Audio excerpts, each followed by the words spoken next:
We decided it was time to do a video on the van to answer some questions as to why we chose a van, why we chose the van that we chose, how we found our van, and the work that we've done to it. So let's get started. First question, why a van? In case you haven't noticed, we travel with 2 cats and 2 dogs. We had a full-size half-ton pickup truck before this that was capable of towing the Airstream, but I was worried that with 2 cats and 2 dogs and a litter box all in the back seat of a pickup truck, that was a little ambitious. Also, the van acts as our garage. You can do the same thing with the topper on a truck, but the van's a little more convenient because it's all accessible from the inside. Right. We have a small fridge we keep inside, and the litter box is inside, and all that stuff is easily accessible. While we're driving. Ray can get out of her seat, go get us a drink or a sandwich, and we can just keep on moving. We bought the van with the intention of it being a overlanding rig where we could take it places that we wouldn't take the Airstream, and really get into more of those off the beaten path type places. Right. We hope to do a summer in Alaska. At some point, we're going to do a trip to Alaska, and that was something we've always wanted to do. So putting questions together on what vehicle we wanted to use, that was one of the factors. We don't really want to tow the Airstream to Alaska. We've heard the roads are rough. There's a lot of rocks and things that will beat it up, and some people say yes, some people say no. For us, if it's only for the summer, I think it'd be easier for us to travel in the van. It just gives us more mobility. Yes. It's just easier. Gives us more options. And then the last thing was, you know, and it kind of is on that same line, that if we need to run home real quick, it's a heck of a lot easier just to drive the van home than it is to tow an 8,000-pound, 30-foot travel trailer. Right. We won't have to stay in campgrounds as much. We can park on the side of the road if we wanted to. Right. It just makes things easier if that scenario came up. Yeah, it just makes traveling a little easier in those situations where it makes sense to drop the trailer and just take the van. So once we decided that we wanted a van, we had to figure out which van we wanted. There were 2 prerequisites. It needed to be a diesel since we'd be doing so much towing. Right. For the reliability and the towing factor. Right. And also it needed to have the necessary tow capacity, which that was a little tricky, actually. That was harder than we thought it was going to be. Yeah, there aren't many, or any possibly, diesel vans made today with the necessary towing capacity. Also, for a 30-footer. If you have a smaller rig, then the options obviously are much greater. So the other consideration, of course, is always budget. So we gave ourselves a rule that we wouldn't spend any more on the van plus the work we were going to be doing on the van than we could sell our current tow vehicle for. Our previous tow vehicle. Right. So we had a 2010 Toyota Tundra, which had an estimated value of somewhere between $20,000 and $25,000. So that was our all-in budget, right, including the work that we wanted to do with it, or to it. So our options that we considered were a Sprinter van. Sprinter, but and I really like the Sprinter van, and you can also, in the Mercedes version of it, which of course is more expensive, you can get factory 4-wheel drive, which is really nice. The pros of the Sprinter is that it is a newer vehicle. It already comes with a high top that's, it's a unibody, it's all one piece, so you don't have to worry about the cap leaking and things like that. It comes with a diesel, a small diesel, and you can get a factory 4-wheel drive. The cons of the Sprinter is that it didn't have the tow capacity that we were needing. Because of that unibody design, it lessens the tow capacity of the vehicle. So I think they're rated somewhere around 7,500 or 8,000 pounds, which isn't enough for our 30-foot Airstream. So. Right. And then also they're very expensive. Rather expensive. They were outside of our budget. Yeah, so they weren't going to fit into that $20,000 to $25,000 budget that we started. Right. Then we considered a Chevy van. The problems we found with the Chevy was that we could find, they do not make a do-it-yourself four-wheel drive kit. Right. A true four-wheel drive kit. Right. At one point, I believe anyway, that Chevy made an all-wheel drive version. I don't know a whole lot about them. I don't know if they had a low range, which is something that we wanted, a true four-wheel drive vehicle. Right. So that was one of the reasons why we didn't want to go with the Chevy. Also, every Chevy van we've ever seen has paint chipping off the hood. Yeah, for some reason, the hood on the Chevy vans, I don't know what it's made of or what the reasoning is, but they don't seem to hold the paint. You always see it flaking off, and that was a concern for us that, later down the road we were going to have a bare hood or paint falling off of it. So. Right, exactly. So that left us with the Ford. Now, unfortunately, Ford quit making a diesel one-ton van in 2015. They offered two engines, a 6.0, which is the newer model, and the 7.3, which is the older model. They did the 7.3 till 2004. That's when the 6.0 came in, and the 6.0 was the motor they used until the end of the production.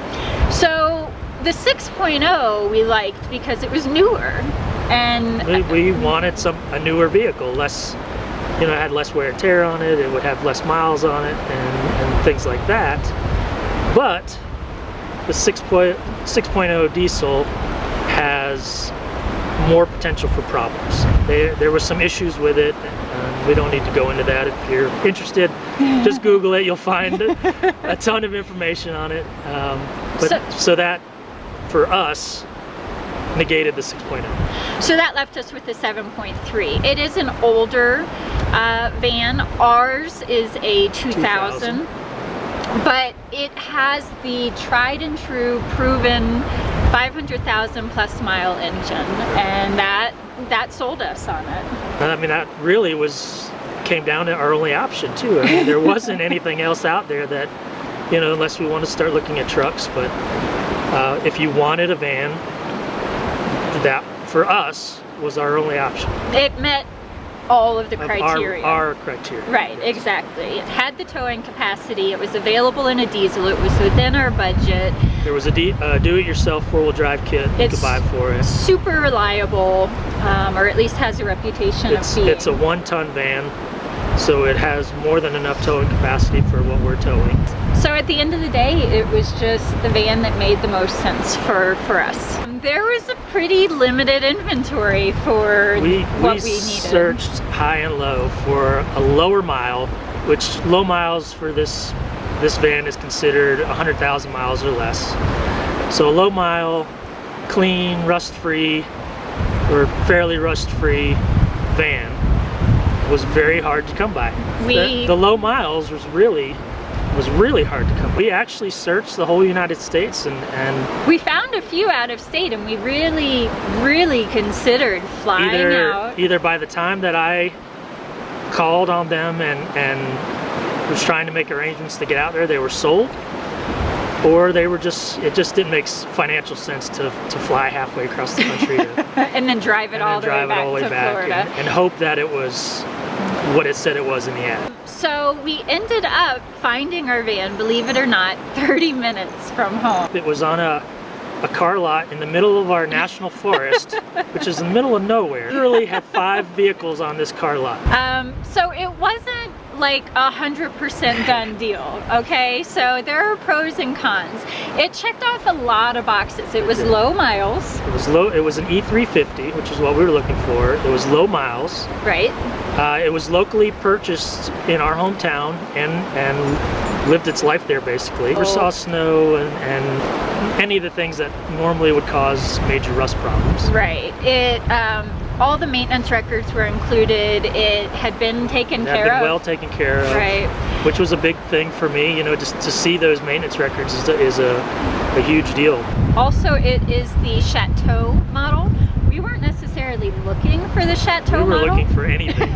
Right. But the Chateau model was a bonus because it gave us power windows and door locks. It gave us upgraded seating, electric seats, rear AC, which is nice for the animals. We can just turn the AC on for them. Tinted windows. I don't know. It had a bunch of options that you won't get in a cargo van. And then the final thing was that it had the high top, and I love the idea of the high top. So the fact that it came with the high top was awesome. Which again, we weren't necessarily looking for a high top because we were just kind of looking for a van. But the high top was, again, a bonus. Right. So those are the pros, but like we said, there were some cons. The first of which was its age. It's a 2000, so it's 18 years old, and that, you know, that worries us. But older vehicle, like we said before, it, you know, we know that this one was well taken care of because we have record of it, but it's still 18 years old. There's 18-year-old parts on it. Right. So things wear out. That's just the nature of the beast, but that was a concern for us. Right. Also, it had been smoked in, and that was a major concern of ours. Neither one of us are smokers, and that's not the end of the world for somebody who smokes, but for us, when you get into it, it stunk. It was pretty awful. Yeah.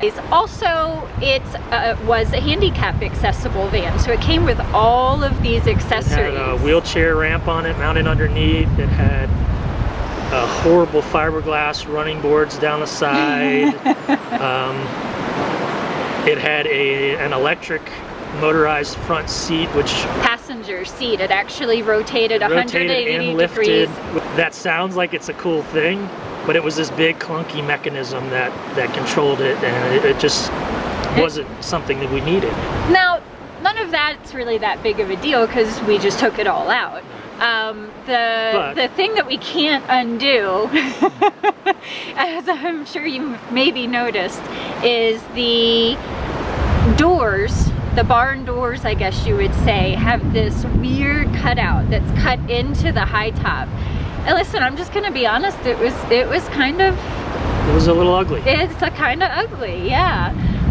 Of course, we now have gotten used to it. We don't even notice it, but when we first looked at the van, we were like, ugh. Yeah, so it wasn't a done deal right away. We went home and we slept on it a few nights, and I've never been a van guy. I mean, this is the first van I've ever owned. I've owned pickup trucks my whole driving life, but Bree convinced me that we needed a van, and I'm glad she did, because it turned out to be a really good tow vehicle for us. Yeah, absolutely. So after a couple of days of thinking on it, I told TJ, you know what, I think this is our van. So we went and made an offer and had it like the next day. Yeah. So some facts about our van: it is a passenger van versus a cargo van. All that means is that it's got windows all the way around it, where the cargo van is just walls in the back. It had extra seats in it.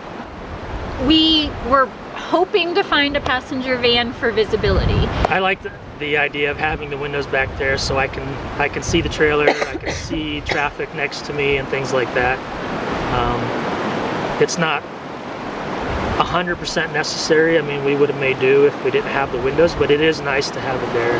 Definitely. So ours is a 12-passenger van. Again, kind of the same situation. We liked the look of the 12-passenger over the 15-passenger, but we would have taken either. Now, in hindsight, if we had found a 15-passenger van, there's extra 3 feet of storage, wouldn't it hurt? I think it's probably better we didn't get the extended van, because it limits the amount of stuff we carry with us. That's true. That's true. If we had a bigger van, we'd have more crap, is what it comes down to. So that's the when, where, why.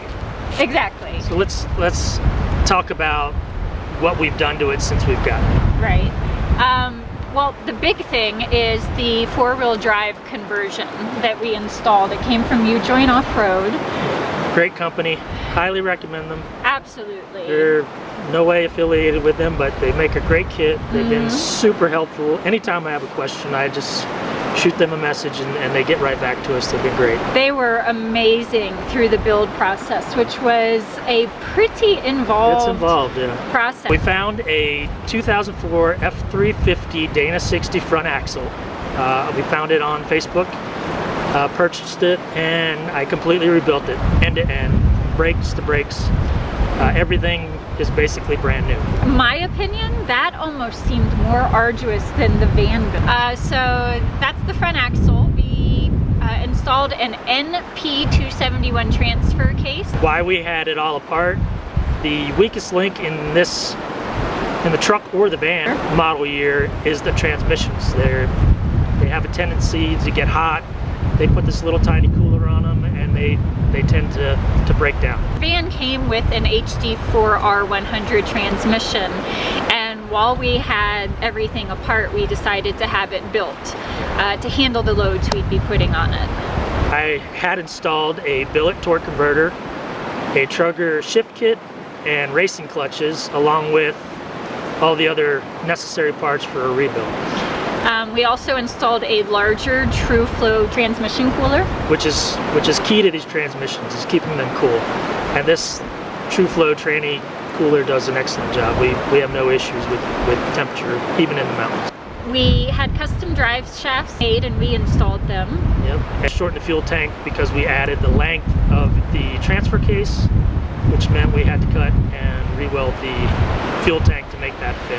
It was a lot of work. We did a lot of work to the van. You know, we talked about how the van is 18 years old and therefore has a lot of older parts on it. But in truth, after all of that work we did, a lot of those parts have been replaced and are now brand new. Basically the whole suspension system and most of the drivetrain is brand new or rebuilt. Right, so the only things that are existing is the motor, which is the entire reason we bought the van. And the rear axle is the factory axle. Right. So, you know, it's everything's been, for the most part, replaced, and TJ's had his hands on just about every part of that van. TJ is our mechanic on the road, so if and when things go wrong, he's the one to fix it. And for most things, anyway. Right. So, you know, the fact that he has spent all of that time doing all of this work on the van just makes him that more capable and that more confident when needing to work on it on the road. That's the boring part of it. Now let's go give you a tour of the van. We'll start at the front and work our way back. This is the stock 7.3 liter diesel engine. And we put a DP tuner on it with we've got two different tunes on it depending on what kinds of driving we're doing. If you look into the grill, you can see that larger transmission cooler. So the Ujoint conversion kit that we installed came with a 6-inch lift with leaf springs and these Fox shocks. 17-inch Pro Comp wheels on 35-inch BF Goodrich all-terrain tires. We installed these tow mirrors that slide in and out for when you're towing or not. And a very good friend of ours gave us these running boards that came off of his, I think, 2017 Ford E350. Thank you, Ryan. Before we had these, look at this. Look at how hard it is for me to get up here without the running boards. It's like hip level for me. So having the running boards has made a huge difference. It makes it a lot easier to get in the van. Moving inside, we've got the infinity monitor for the DP tuner. The tuner gives us just a plethora of different gauges that the stock van doesn't come with. It tells us our exhaust gas temperature, our oil temp, our transmission temp, our boost. It just goes on and on and on, the amount of stuff that it tells us. So TJ's always keeping a real close eye on these gauges when he's towing. Also, we have a tire pressure monitoring system. There are sensors on each of the tires, so 4 trailer tires and 4 van tires, that transmit back wirelessly to this monitor and tells us what the current pressure is in all of these tires. Also, we had talked about that the van is the Chateau model, so that comes with the power windows and door locks, and also a power seat, which is kind of nice. We installed a new stereo head unit that has a backup camera in it. This is the 4-wheel drive shifter for our manual transfer case. This is how we shift into high and low 4-wheel drive. And I think the last thing up here to show you is the brake controller. I might pronounce this wrong. It's a Takancha electric trailer brake controller. Moving around to the side barn door. We purchased this door talon that holds this door open on the fender well. Moving on to the back seat, we have these custom seat covers. And this bench seat, you might notice that it's actually like a weird shape. This is actually an electric seat that folds out into a bed. We can't fully extend it right now because we're using the back as our garage, but if we were using this as our overlanding vehicle, we would clear a lot of that out and have the ability to lay this flat and use it as a bed. We also have an ARB fridge right behind the seat here. So that holds food and drinks and keeps things cool. This is connected to 180 amp hours of AGM house batteries that are isolated from the van's cranking batteries. Moving to the back of the van, this is TJ's garage. So he built this custom drawer system that he copied off of plans from Expedition Portal. So these actually come all the way out. And we've got 2 of them.